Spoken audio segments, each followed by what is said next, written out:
తెలంగాణపై కాంగ్రెస్ బీజేపీలు వివక్ష చూపిస్తున్నాయి. రెండు జాతీయ పార్టీలు కలిసి రాష్ట్ర ప్రయోజనాలను తుంగలో తొక్కుతున్నాయి.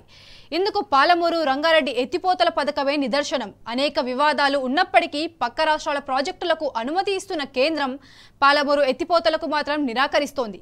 ఇటు అనుమతులు సాధించకుండా కాంగ్రెస్ సర్కారు మీనమేషాలు లెక్కిస్తున్నది. కేసీఆర్ కు క్రెడిట్ దక్కొద్దన్న కక్షతో ఈ ప్రాజెక్టుపై శీతకన్ను వేసింది.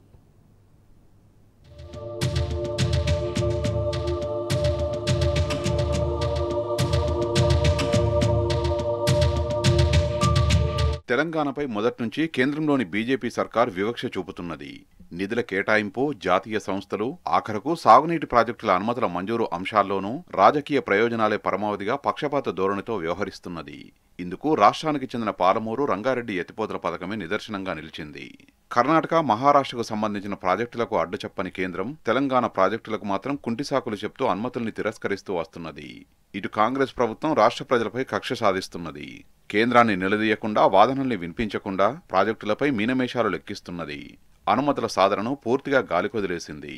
ఇలా రెండు జాతీయ పార్టీలు కలిసి తెలంగాణ ప్రయోజనాలను తుంగలో తొక్కుతున్నాయి.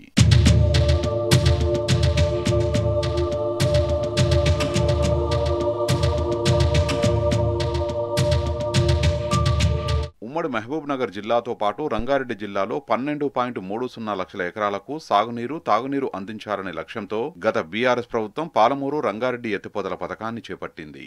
35,000 కోట్ల రూపాయల అంచనాతో 2015లో పనులకు శ్రీకారం చుట్టింది. అయితే ఈ ప్రాజెక్టును ప్రారంభించగానే పొరుగున ఉన్న ఏపీతో పాటు స్వరాష్ట్రంలో ప్రతిపక్ష పార్టీ నేతలు అడ్డంకులు సృష్టించారు.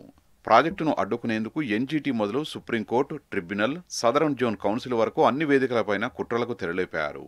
అయినా పూర్వ సీఎం కేసీఆర్ మొక్కవోని దీక్షతో వాటన్నింటినీ అధిగమించారు. మైనర్ ఇరిగేషన్లో వినియోగించుకునే 45 టీఎంసీలు, గోదావరి డైవర్షన్ ద్వారా వచ్చే 45 టీఎంసీలను మొత్తంగా 90 టీఎంసీల నికర జలాల్ని పాలమూరు ఎత్తిపోతల ప్రాజెక్టుకు కేటాయించారు. డిపిఆర్ను సిద్ధం చేసి 2022 సెప్టెంబర్లో సిడబ్ల్యూసీకి సమర్పించారు. కేంద్ర పర్యావరణ, అటవీ మంత్రిత్వ శాఖ పరిధిలోని ఎక్స్పర్ట్ అప్రైజల్ కమిటీ అనుమతులకు 34వ సమావేశం నుంచే తీవ్ర ప్రయత్నాలు చేశారు. అయితే ఈ అనుమతులను ఈఏసీ తిరస్కరిస్తూ అనేక కొర్రీలతో పక్కన పెట్టింది. బీఆర్ఎస్ ప్రభుత్వం ఈఏసీ కోరిన విధంగా డాటాను సమర్పించడమే గాక ప్రాజెక్టు పరిధిలోని కరువు పీడిత ప్రాంతాల పరిస్థితిని వివరించి ఒప్పించింది.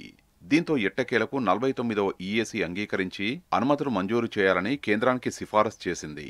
కానీ దాదాపు ఏడాదిన్నర నుంచి కేంద్రం జాప్యం చేస్తూ వచ్చింది. తీరా గత సెప్టెంబర్లో అప్రైజల్ లిస్టు నుంచి పాలమూరు డిపిఆర్ను తొలగిస్తున్నట్లు సిడబ్ల్యూసీ వెల్లడించింది. ప్రాజెక్టు అంశంపై ప్రస్తుతం ట్రిబ్యునల్ 2 ఎదుట విచారణ కొనసాగుతున్న నేపథ్యంలో అనుమతులు ఇవ్వలేమని తేల్చి చెప్పింది.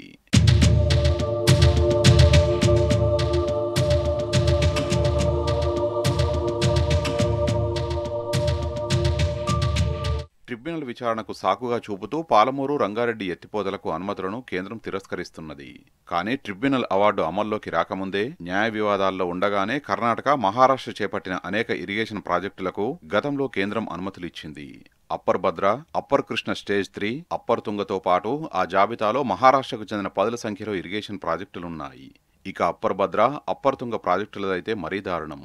ప్రాజెక్టులకు నీటిని కేటాయించాలంటూ కర్ణాటక బచావత్ ట్రిబ్యునల్ 1 ఎదుట ప్రతిపాదించింది.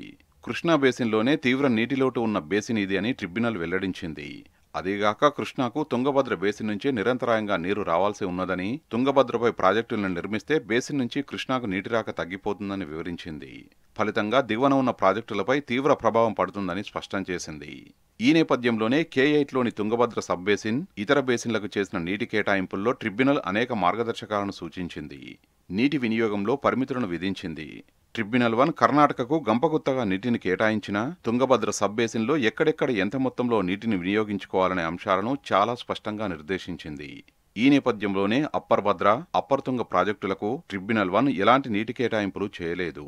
అయితే ట్రిబ్యునల్ గాని, దాని అనుమతితో ఏర్పాటైన అథారిటీ గాని తుంగభద్ర సబ్ బేసిన్లో మొత్తం నీటి లభ్యతపై అధ్యయనం చేసి అంచనా వేసిన తర్వాతనే నీటిని కేటాయించాలని మాత్రమే ట్రిబ్యునల్ 1 నిర్దేశించింది.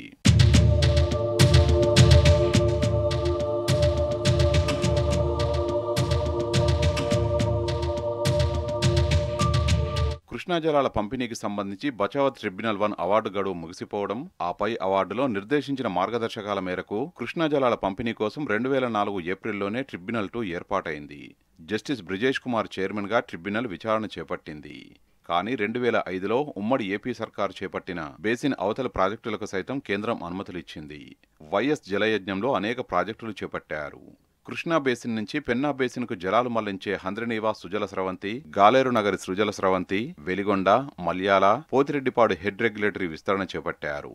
ఆయా ప్రాజెక్టులపై బేసిన్లోని కర్ణాటక, మహారాష్ట్ర సర్కార్లు ట్రిబ్యునల్లో ఫిర్యాదులు చేశాయి.